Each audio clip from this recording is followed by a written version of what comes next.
Assalamualaikum warahmatullahi taala wabarakatuh dan salam sejahtera kepada semua yang melayari video pengajaran pada hari ini. Okey, ingat, untuk kita berjaya dalam kehidupan, kita hendaklah hiduplah seakan-akan kita akan mati pada esok hari. Belajarlah seakan-akan kita akan hidup buat selamanya. Okey, sesuatu benda kita nak belajar, kita mesti berpegang kepada niat kita. Apa benda yang kita ingin capai? Okey, belajarlah demi ilmu. Janganlah kita sentiasa ke belakang. Ingat, dunia semakin mencabar. Okey, kita pergi kepada tajuk apa yang kita nak belajar lah hari ni. Tadi sedikitlah kata-kata semangat. Okey, tajuk yang akan kita fokuskan kepada pembelajaran dalam video ini, khasnya saya buat berfokuskan kepada rangkaian dalam teori graf. Okey, dan tajuk ini berada di bawah tingkatan 4/5. Okey, dalam video ini saya akan berfokuskan kepada standard pembelajaran 5.1.1 mengenal dan juga menerangkan rangkaian sebagai graf. Okey, dan seperti biasalah kita akan ada objektif pembelajaran, di mana di akhir pembelajaran murid akan berupaya untuk mengenal, menerangkan rangkaian sebagai graf berdasarkan kepada tata tanda yang dipelajari. Okey, seperti biasa, terlebih dahulu kita akan lihat apakah yang dimaksudkan dengan graf dan juga rangkaian. Okey, graf ini ditaksirkan sebagai satu siri bintik, sama ada berkait ataupun tidak antara satu sama lain yang dihubungkan dengan garis. Okey, dan bintik juga dikenali sebagai bucu. Okey, garis dikenali sebagai tepi. Okey, macam mana kita nak nampak? Sebab saya tak lukis, jangan risau, kita ada gambar rajahnya. Okey, kalau kamu lihat dekat sini ada 3 titik, dan titik ni dikenali sebagai bucu lah, iaitu PQR. Seterusnya kita dapat lihatlah ada 3 garis, dan garisan ini saling berhubung antara bucu kepada bucu, dan ianya dikenali sebagai tepi. Okey, maka kamu dah nampak mana satu bucu, mana satu tepi. Okey, kemudian kita lihat pula kepada rangkaian. Rangkaian merupakan subset kepada graf dengan keadaan bucu ataupun tepi mempunyai makna yang tersendiri. Okey, kita tengok apa yang dimaksudkan dengan makna yang tersendiri. Okey, kalau kamu lihat dekat sini ada 3 individu, Ammar, Mimi dan juga Azrul. Okey, apa yang dikatakan dekat sini mempunyai makna tersendiri ialah Ammar dengan Mimi hubungannya ialah ibu. Mimi ni adalah ibu kepada Ammar. Manakala Mimi hubungan dia dengan Azrul adalah adik-beradik. Okey, maka kita boleh buat generalisasi bahawa Azrul dengan Ammar ialah bapa saudara. Dan dekat sini kita dah nampak rangkaian hubungan kekeluargaan berlaku. Nampak? Bermaksud tepi dia yang kita belajar dekat graf ni, okey, ada makna dia. Inilah yang dikatakan rangkaian. Okey, kita lihat kepada tajuk yang kita nak belajar lah. Tadi tu selingang orang cakap. Okey, untuk pengetahuan asas lah. Okey, tata tanda dalam teori graf. Ni yang kita nak belajar. Okey, kita akan belajar tata tanda. Okey, sekarang ni kita tengok tata tanda yang pertama, G. G mewakili graf. Tata tanda graf merupakan set pasangan tertib, iaitu ditulis dalam bentuk G, V dan juga E. Okey, nanti kita akan tengok apa itu V, apa itu E. Okey, V mewakili bucu. V ialah set bucu. Bila kita nak tulis dalam set, jangan lupa curly bracket ni bawa sekali. Okey, sebab kita nak satukan dia dalam kumpulan. Okey, kalau dekat sini contoh je lah, V1, V2, V3, V4 sampailah Vn. Okey, kemudian kita lihat kepada E. E pula mewakili kepada tepi. Okey, iaitu set tepi yang menghubungkan antara dua bucu.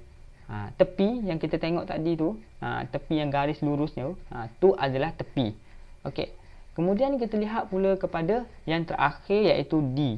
D mewakili darjah. Okey, senang kita ingat D, darjah. Okey, setiap bucu mempunyai darjah yang tersendiri. Betul.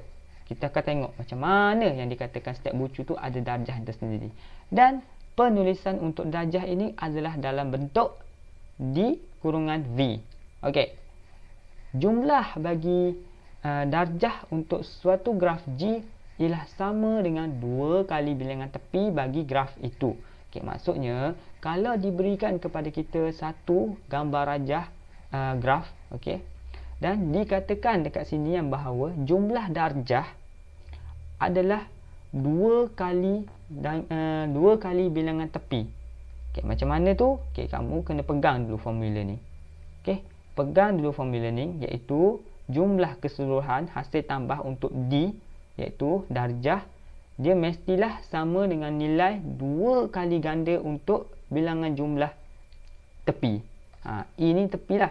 Okey, tak apa, kita tengok soalan. Okey, sekarang ni kita dah ada satu gambar rajah, iaitu dikenali sebagai graf. Okey, graf ni ada 4 bucu. Okey, bucu yang pertama, bucu kedua, bucu ketiga dan juga bucu yang keempat. Nampak? Kemudian kita kena labelkan berapakah bilangan bucu dia tu. Bila kita nak tulis set bucu, ingat, kita kena tulis sekali ataupun buat sekali curly bracket ni. Kemudian barulah kita tulis ke semua set bucu yang ada. Okey, itu petua dia. Ingat tu. Dan kita tahulah jumlah kesemua bucunya ialah 4. 1, 2, 3, 4. Alright. Kemudian kita kena labelkan setiap garisan ni sebagai E1. Tadi kita dah tengok yang garisan ni dikenali sebagai tepi, dan tepi adalah E. Okey, kamu lihat E2, E3, E4 dan juga E5. Okey, macam biasa juga kita labelkan E dan kita satukan di dalam kumpulan set. Maka kita kena tulislah curly bracket ni. Buka curly bracket dan juga tutup curly bracket. Kemudian seperti biasa, jumlah garis ni ada ataupun jumlah tepi, ni tepi ialah 5. Sekarang ni kita ingat jumlah tepi adalah 5. Okey. Seterusnya kita nak lihat pula kepada darjah setiap bucu. Kerana untuk pengertian bucu itu sendiri, dia dah nyatakan setiap bucu ni dia memiliki darjah. Okey, pengertian darjah pun dia dah bagi tahu. Setiap bucu memiliki darjah yang tersendiri. Okey, kita recall balik tu yang tadi. Okey, senang cakap, nak kira darjah untuk sesuatu bucu, kita kena buat bulatan dekat bucu tu. Nampak? Okey, kemudian setelah buat bulatan, kamu akan lihat ada 2 persilangan, okey, yang berlaku, iaitu dekat sini 1 dan dekat sini 2. Maka kita boleh tulislah untuk darjah V1, okey, memandangkan bucu ni nama dia V1, kita tulis dalam bentuk macam ni, di kurungan V1 sama dengan 2. 2 ni apa? 2 ada 2 pertindihan ataupun persilangan hasil bulatan yang kita buat di atas bucu yang pertama ni. Okey, sama juga untuk V2 ataupun bucu 2.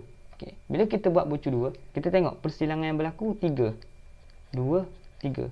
Okey, dengan menggunakan gaya penulisan yang sama, kita tulis 3. Yang ni 2. Okey, untuk bucu yang keempat 3.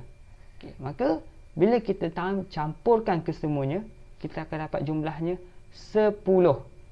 Betul tak apa yang saya telah cakap tadi?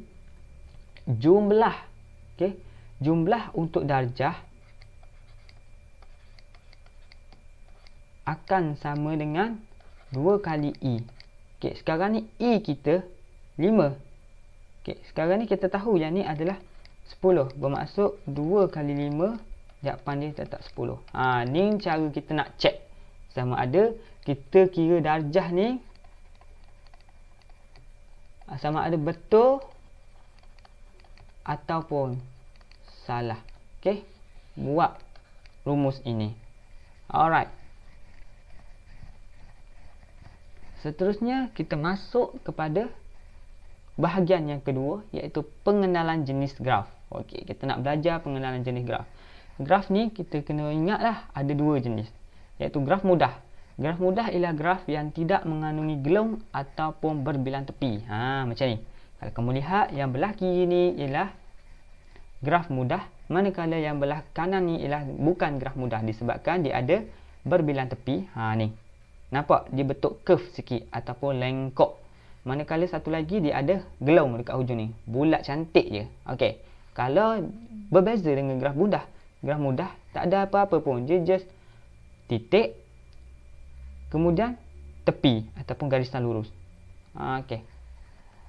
Kita akan lihatlah pengertian berbilang tepi dan juga gelong. Okey, untuk berbilang tepi, ianya melibatkan dua bucu. Okey, dua bucu. Bucu ini dengan bucu ini. Kaitan antara dua bucu tersebut dinyatakan melalui lebih daripada satu tepi. Betul lah. Dia lalu sekali, kemudian dia lalu lagi sekali. Nampak? Padahal dia pergi kepada bucu yang sama, tapi dua kali laluan. Maka terbentuklah dua kali tepi. Okey. Untuk gelong pula, dia melibatkan satu bucu. Okey, kita tengok bucu ni je yang terlibat. Tepi berbentuk lengkung. Maksudnya tepi dia ni berbentuk lengkung ataupun bulatan cantik yang berbalik kepada arah bucu yang asal juga. Kalau dia keluar ikut sini, dia balik semua dekat bucu yang sama. Dia main dekat sini je. Okey. Okay. Contoh soalan. Nampak satu gambar rajah dekat sini. Dia nak kita nyatakan V.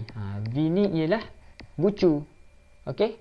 Kemudian dia nak kita nyatakan ke semua bilangan bucu yang ada. Macam biasa, penyelesaian.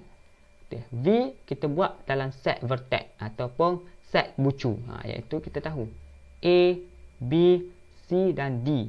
Kemudian kita tahulah jumlah bucu yang ada pada gambar rajah ataupun pada graf ini ialah 4. Okay. Untuk soalan B, dia nak buat cara yang sama juga, iaitu nyatakan E, kemudian nyatakan juga hasil tambah ke semua E yang ada. E ni ialah tepi, iaitu garisan lurus lah. Okey. Kita dapat lihatlah untuk E dalam bentuk set, kita tulis curly bracket. Dekat sini dah dinyatakan E1, E2, E3, E4, E5, E6, E7 dan juga E8. Okay, maka kesemuanya ada 8 garisan ataupun 8 tepi. Okey. Dan yang terakhir untuk darjah, bilangan darjah lah. Okey, untuk bilangan darjah kesemuanya adalah 16. Macam mana 16? Okey, perhatikan untuk darjah A. Okey, maksudnya dekat bucu A ni lah. Okay, bila saya buat satu bulatan, okey, kita dapat lihat ada 3 persilangan yang berlaku. Maka kita tulislah dekat sini 3. Untuk bucu B pula, okay, kita buat satu bulatan. Persilangan yang berlaku ialah 1, 2, 3, 4, 5. Maka darjahnya ialah 5. Dan seterusnya dengan cara yang sama, kamu kira untuk C, kamu akan dapat 3 darjahnya. Untuk bucu D, kamu akan dapat 5. Nampak? Dekat sini sahaja hasil daripada gelong dah terbentuk 2. Okey, 3, 4, 5. Maka memadai jawapan ini. Dan kamu campurlah kesemuanya, kamu akan dapat 16. Okey. Dan kita tahu juga jumlah bilangan darjah ialah 16. Ianya sama dengan, iaitu jumlah bilangan darjah mestilah sama dengan 2 kali bilangan tepi. Bukti kita tengok. Bilangan tepi tadi kita dapat 8. Okey. Untuk bilangan tepi tadi kita dapat 8. Bermakna kalau yang ni kita dapat 16, 2 kali 8 sama dengan 16. Ni ialah cara kita nak cek jawapan kita. Okey. Hari ni kita dalam video ni saja saya telah menekankan 2 benda saja. Okey. Yang pertama, kita telah belajar mengenal jenis tata tanda yang terdapat di dalam graf teori ini. Okey, di mana dalam tata tanda yang kita belajar ada 4 jenis yang kita perlu ingatlah. Yang pertama G. G itu diwakili graf. Kemudian V mewakili bucu. E mewakili titik ataupun mewakili garisan ataupun tepi. D mewakili darjah. Okey. Saya harap keempat-empat huruf ini kamu boleh ingat dan kamu tahu bagaimana hendak menyelesaikan sekiranya diberinya soalan Dan yang kedua, kita juga belajar mengenal jenis graf.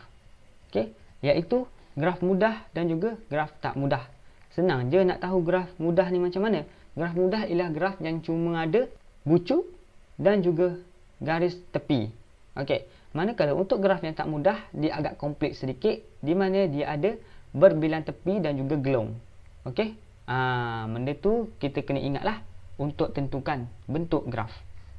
Okey, itu sahaja pembelajaran kita pada hari ini.